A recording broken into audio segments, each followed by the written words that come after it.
This is Councilwoman Baskin from the beautiful city of Miami Gardens, and I'm so happy to introduce the Save the Arts Initiative.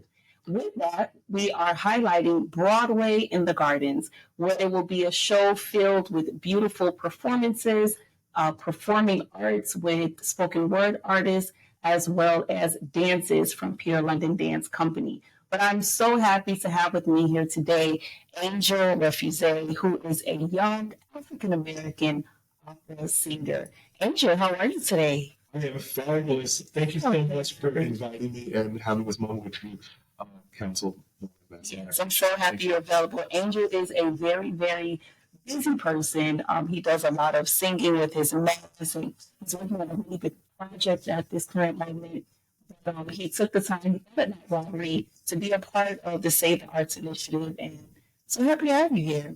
Thank you. So tell me something about your type of art. What type of art do you perform, and how did you get into that form? Well, to begin with, my art is classical singing, and I say classical singing because it's not only one medium that everyone knows is opera, of course. Okay. There's also concert work as well as recital work, and those three forms are the three prongs of classical singing. Okay. Okay. This being said, what got me into the arts is just my love for different things. I love history. I love music for certain. I love the art of singing. And for me, classical music encompasses all of those different elements. Okay. So did you start out with classical music as a kid? Like, what was your introduction to that? My introduction was, I like to always say my high school alma mater, Miami Northwestern Senior High School. Okay. It's a bull. Absolutely. So one of the things that really brought me into this art form was my quest. At the time when I was navigating this as a high schooler, I thought, well, what would be me? And of course, I go off the beaten path. I put in the CD at Specs Record, Yellow Skin. Okay. And I said, well, I heard a recording of Renato Scotto and Pavarotti, and I heard this, and I go, well, I wonder if my voice can do this. Oh, wow. And out of that curiosity was that catalyst that sparked this inspiration that became a journey for me. I studied for about a year with a private teacher. I was a part of Jubilate. Okay. And which was a high school after-school program. Okay. Which gave me that grounding. So you were like 14, 15 years old? No, 16. 16 years old. Yeah, 16 when I got into it. I was a part of the medical man because that was my trajectory. I wanted to go into medicine and but this was that point for me that changed. And then once I got into it, I fell in love with it. Yeah. And that's interesting. You went to Miami Northwestern Senior High School. You just started looking for something. Like you probably, for me, I feel like the urge, like I said, kissing into something I never thought about doing, but all of a sudden it's like, okay, I started researching and I started, paying more close attention to things. So for you to be that young, and considering the demographics as a young African American child, why did you go into R&B singing or gospel singing? Did you have any experience with that type of? Yeah, I understand. It's a part of an American childhood, and especially being, having been in the inner city, it's normal to be American music. To be this, what was really exciting was it's the exploration of it, the history, the ambiance, all of these different things. And then it started, because I come from a multilingual background, because I am Haitian and Puerto Rican. Okay. And so the use of the languages I always found fascinating, and that sort of thing. So it brought the best out of me in that regard. Right. Languages, my love for history, and the fantasy element of it, right. Storytelling. So how the Save the Arts Initiative was birthed was as a result of the recent news that the government is no longer funding performing arts programs. There was a $32 million budget cut to the performing arts industry. Can you imagine, as a teenager, you spoke about the after-school program that you were part of, and the organizations and opportunities that you had as a teenager. Can you imagine what your life would have been like without those opportunities? It's hard to think of the best way I can echo what you're saying is how many missed opportunities that someone like myself, if not greater, all of the prodigies that won't have the exposure that we need. And we can also think of the state of our future entertainment. Exactly. And we talk of dwindling audiences always in the arts. People not visiting museums as much. The tickets are not, picking up in subscriptions. These are all of the effects of these little movements. So I think for the state of longevity and sustainability of the arts, it's important for us to find different avenues to fund. Right. And especially in the African American community, this is Black History Month. So it is very important for us to bring awareness to this, as well as to make sure that we continue to tell our history. This is part of our history. African Americans are known for making contributions to all types of art, whether it's singing, dancing, art forms like painting and sculptures. It's very important that we tell our history. If we don't, who will? So with that being said, we have Broadway in the Gardens again. Angel Refusè will be participating. Tell us a little bit, don't give us too much, about what you will be bringing forward on February 21st for Broadway in the Gardens. So, Broadway in the Gardens, we talk about tradition, African American contribution. So, I have a fabulous opportunity to collaborate and be a part of the ambiance for one of the dance numbers that we'll be doing, and I'll be presenting a spiritual with that, and privileged to work with Mr. London and company. Yes.